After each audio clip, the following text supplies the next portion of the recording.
kahirapan ng tao. Kami hindi tanga sa mga kalokohan mo. Ang iyong kapangyarihan ay para sa bayan. Basta alan, ang pangalan laging naninindigan. Huwag mong gamitin kahirapan ng tao. Kami hindi tanga sa mga kalokohan. Yon, good day sa inyo lahat at welcome sa ating YouTube channel. Ang pag-uusapan natin ay itong pulburon issue ni ni Pangulong Bongbong Marcos. Kasi ito na nga, merong star witness.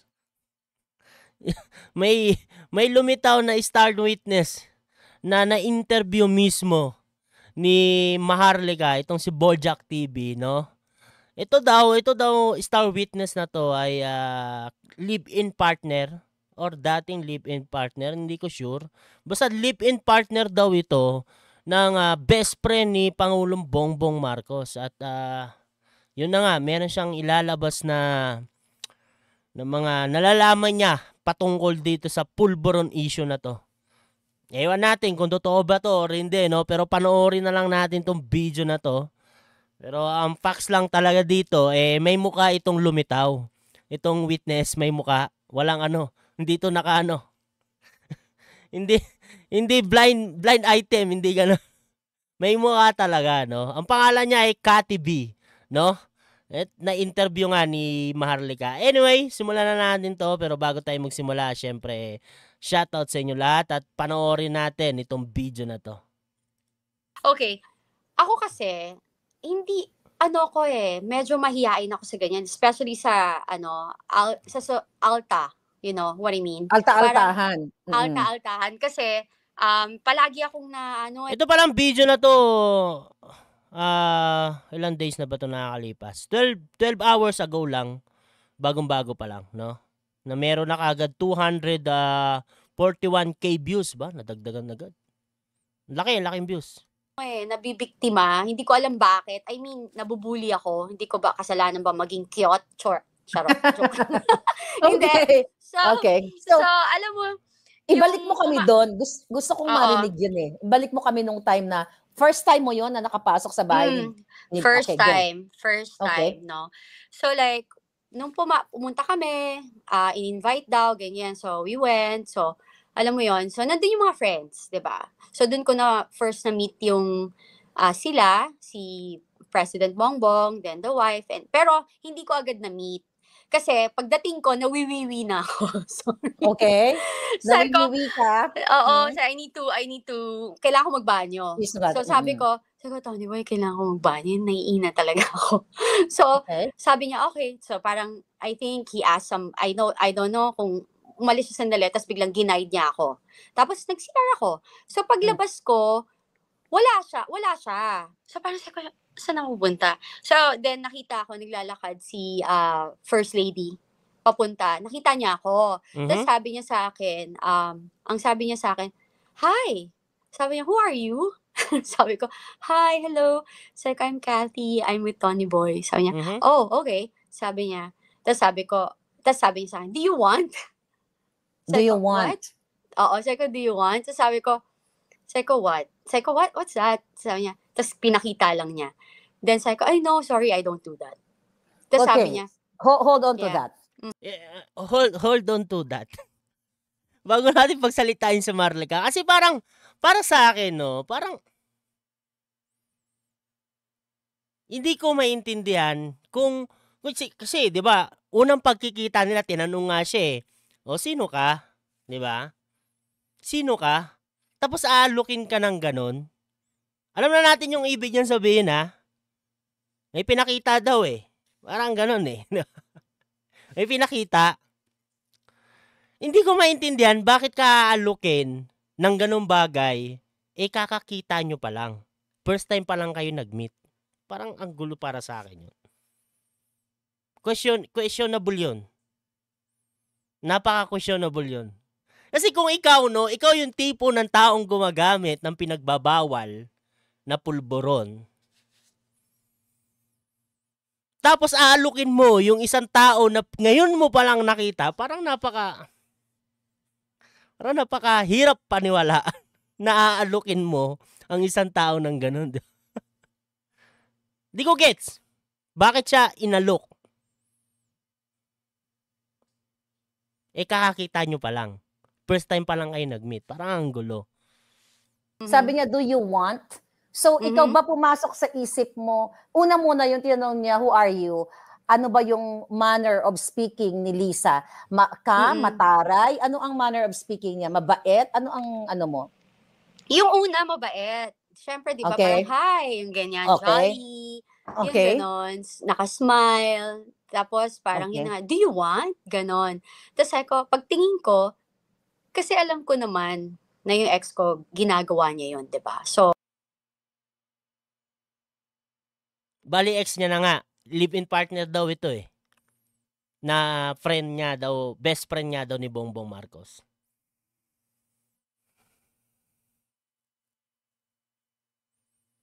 Pero napakalabo Kung iisipin mong mabuti, kasi kung ikaw na gumagamit ng pinagbabawal na pulburon, mag-aalok ka ba sa isang tao na first time mo lang ma-meet? Para sa akin, napakalabo nun. Parang ang hirap paniwalaan na ikaw mag-aalok sa isang tao na first time mo palang nakilala or nakita, 'di ba? Yung inaalok mo ay hindi maganda kasi nga ito ay pinagbabawal na pulburon, 'di ba? Parang napakahirap paniwalaan Okay. So nakita ko yon. Tapos pagtingin ko, sabi ko, sorry, I don't do that. Tapos, so may bit-bit na siya na pulburon? Meron siya. Ano natatandaan mo pa kung anong stash box niya? Puti, pula, plastic, or what? Natural, I think plastic. Kasi di mo malalaman, di mo masasabing pulburon yon kung hindi mo nakikita. Kasi, pwedeng literal na pulburon. Siyempre, plastic yon, transparent. Diba? Hindi ko pero hindi siya plastic. Okay. Hindi siya plastic. Nasa isang lalagyan. Paano mo masasabing pulburon yun? Nasa isang lalagyan siya. If I'm not, parang hindi ko alam kung stainless pa yun or ano. Hindi siya plastic, hindi siya transparent, parang stainless. So, ano yun? Tuter. Pero parang napakahirap. Para sa akin, parang napakahirap paniwalaan. Di ba? Ito, kay Maharlika pa siya nagpa-interview. Mas madali sanang paniwalaan, no? Kung ito ay dadalhin sa tamang proseso, pupunta siya ng korte, o kaya dadaan sa tamang proseso.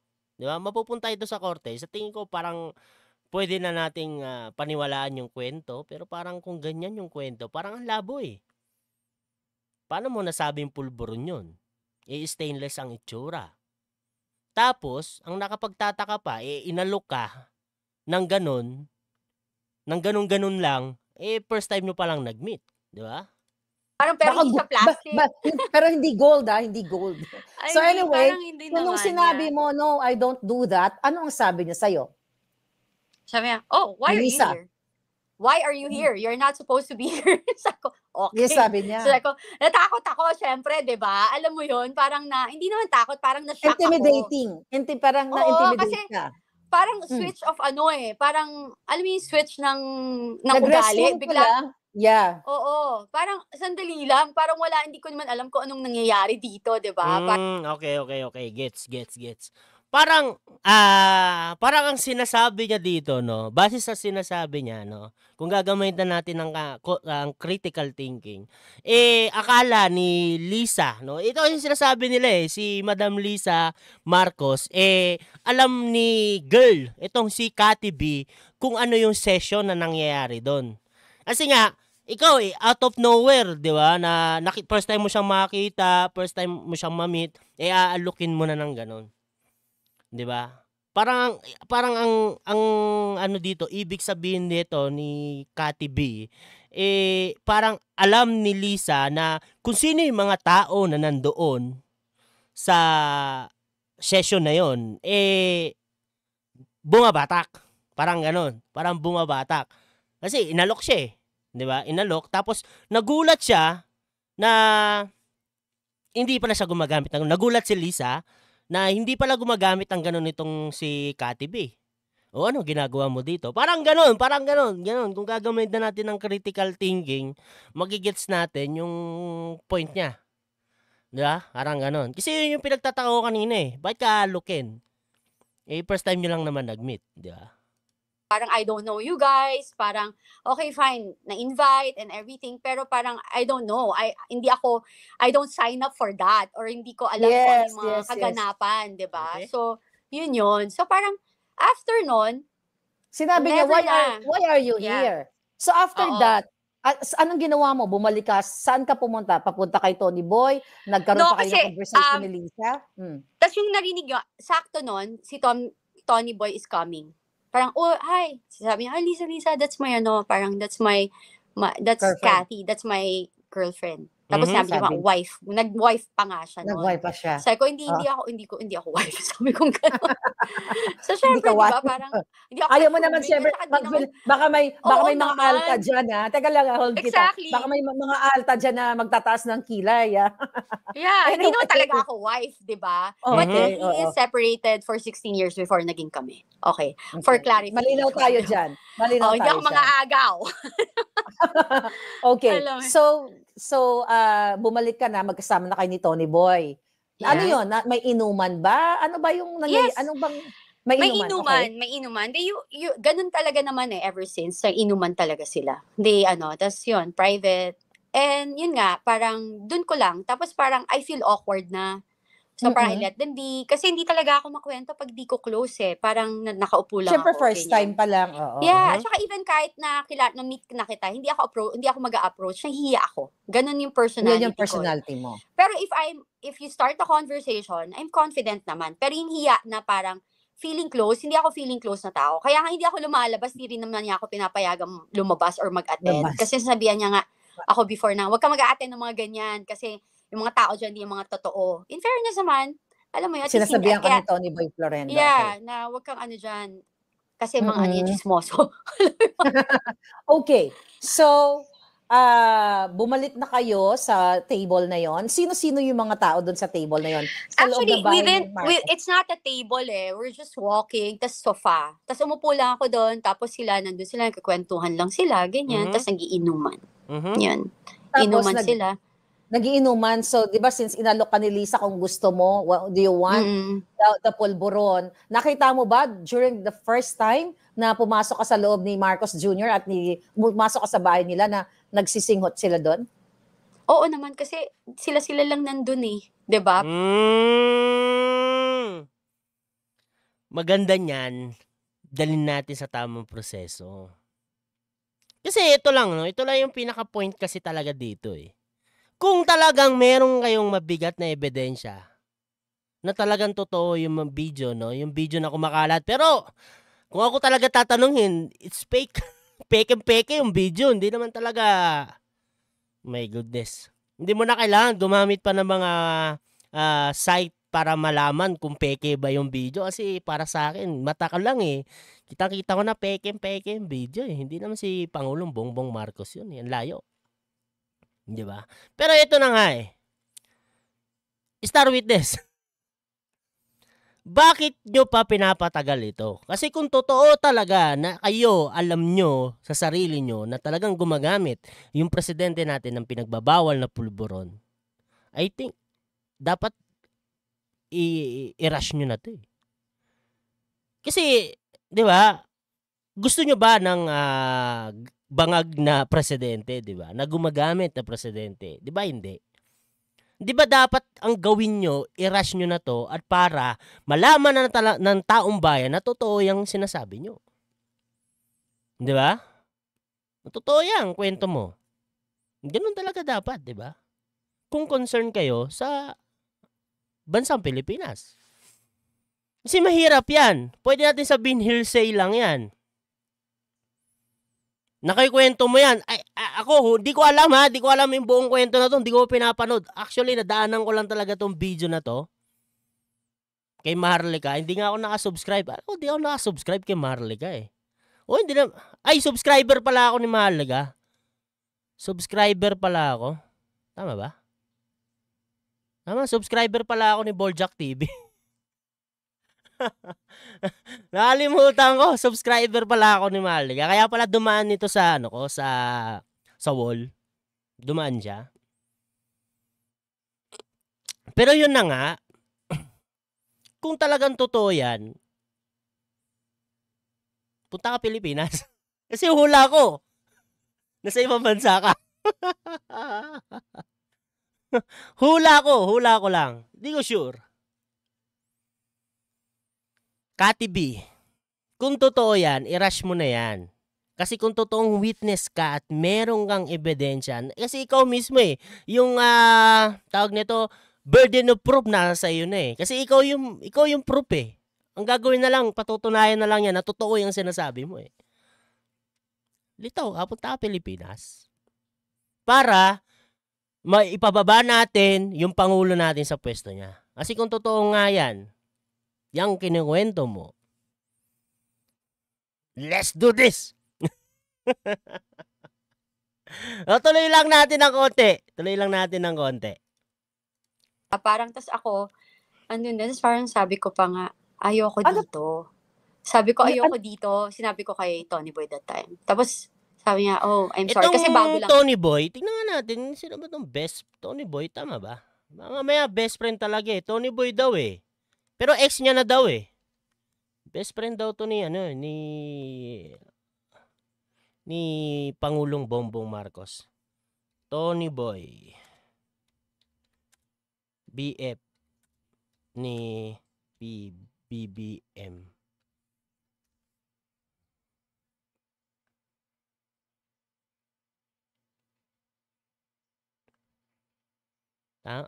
Tony Boy, dami. Nalabas, Tony Boy Cuangco.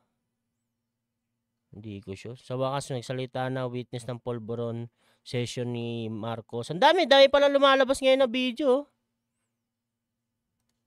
Dami na palang nag-content. Ayan But anyway, tuloy natin tong video. So parang sabi ko, okay. I'm sorry. Sabi niya, okay, sige, alis na tayo. So, can we just leave? Kasi I have kids. Alam mo yun, then I have a brother na naging drug addict. So I'm very sensitive with alcoholism and drugs. I'm against it. May bad experience ka. So, yes, talagang nasira yung family ko. So parang, even with Tony Boy, like, yun yung rules ko. Yun nga ngayon, nasira yung family mo dahil dyan. Paano pa kaya yung bansa natin? Ang humahawak kuno. Di umano. Gumagamit ng pulburon. Ikaw ang pag-asa ng bayan. Ikaw ang bagong bayani. Pwede ka maging bayani. Di ba? Pwede ka maging bayani. Yeah, let's do this. Do it. Sa kanya, sabi ko, kasi nung nagde-date kami, nung nag-start kami, 3 months. Kasi pwedeng sabihin kasing hearsay lang ito Hearsay lang yan. Wala naman yata sa Pilipinas yan. I think wala siya sa Pilipinas. Di ko alam. Parang nahuli ko na ginagawa niya nga, tapos nagalit pa ako and everything. Sabi ko sa kanya, I don't think it's gonna work. Kasi kung maging magkaibigan na lang tayo, kasi parang hindi ko to kaya. Kasi it will, parang, kung hindi mo kayang matanggal yan, tsaka matanda ka na, kapag kunwari, ginagawa mo pa rin to, pag may nangyari, tas kasama kita, katabi kita, matulog, ako sisisihin ng mga anak mo, ng family mo, wala naman akong alam, and I don't do that. Hindi po malinis ang buhay ko. Hindi rin naman ako masama, wala akong krimen or anything, but, di ba may boundaries Parang, in any relationship, yun yung gusto ko. Parang, kaya nga, I'm very blessed to have like wonderful kids. Di ba? Siguro yun lang na yung binigay ng Diyos sa akin. Kasi, kung meron akong mga maling nagawa sa buhay ko is, ayoko lang talaga yung bisyo. Kasi sa totoo lang Maharlika, I find it super, super kabobohan and stupid na nagtitake ka ng drugs. Anong mapapala mo dyan? Tama! Goods naman. Tama naman lahat ng sinabi niya. Kaya nga, come to the Philippines. And let's do this. Pababain natin yung presidente. Kasi nga kung gumagamit sila doon, 'di ba? Hindi lang naman si Bongbong Marcos, pati si Lisa, Madam Lisa Marcos. Lisa lang tawag ko ah. Sorry na. 'Di ba? Pero kay Pangulong Bongbong Marcos, kay Madam Lisa, 'di ba? Kung totoo 'yan, yung sinasabi mo, magandang mapatalasik na sila. Daanin natin 'to sa tamang proseso. Huwag kayo maraliga. Parehas lang sa Amerika yata kayo eh. Walang mangyayari diyan. Hearsay lang 'yan. Hindi tatayo 'yan. 'Di ba? Hindi tatayo 'yan. Parang yung video lang 'yan. Hindi tatayo. But anyway, no, hanggang dito lang naman. Kung gusto nyo panoorin itong video, nasa YouTube channel lang naman ito ni Boljak TV. Ayan, Boljak TV. Ito, bagong upload lang. Ayan, panoorin nyo na lang ng buo, no? Pero para sa akin, medyo fishy to. At syempre, mahirap maniwala sa mga hearsay. Di ba? Kung yan, dadaanin sa tamang proseso, baka maniwala na tayo, no? At magkaroon ito ng mabigat na ebidensya talaga, 'di ba? Ito ay maging mabigat na ebidensya. Madali na pwede na natin paniwalaan, no? Pero ito, interview ni Maharlika, sinasabi na isa sa mga star witness ng Pulburon issue ng Marcos family, 'di ba? Sila Pangulong Bongbong Marcos at Madam Lisa, 'di ba? Pero 'yan. Litaw ka na lang sa Pilipinas, mas madali 'yan. Kasi pag yan, pwedeng sabing hearsay lang yan, di ba? Mahirap paniwalaan, di ba? Anyway, hanggang dito lang naman tayo, no? At maraming salamat sa pagsama sa ating video. Ingat kayo palagi. God bless you all. Paalam po. Huwag mong gamitin kahirapan ng tao. Kami hindi tanga sa mga kalokohan mo. Ang iyong kapangyarihan ay para sa bayan. Basta alan, ang pangalan, laging naninindigan. Huwag mong gamitin kahirapan ng tao. Kami hindi tanga sa mga kalokohan mo. Ang iyong kapangyarihan ay para sa bayan. Masteralan ang pangalan, laging naninindigan. Huwag mong gamitin kahirapan ng tao. Kami hindi tanga sa mga kalokohan mo. Ang iyong kapangyarihan ay para sa bayan. Masteralan ang pangalan, laging naninindigan. Pili-pili igising sa himig ng katotohanan. Tititig at lalaban sa pang-aabuso ng kapangyarihan. Huwag mong akalain kami mananahimik lang. Ang bawat salita mo aming haharapin ng may kapang. Mga inaapi ngayon na sa bawat post of vlog kami nagkakaisa. Mga maling gawain yung ipihina ay pulo na ang boses sa lahat na laban kasama.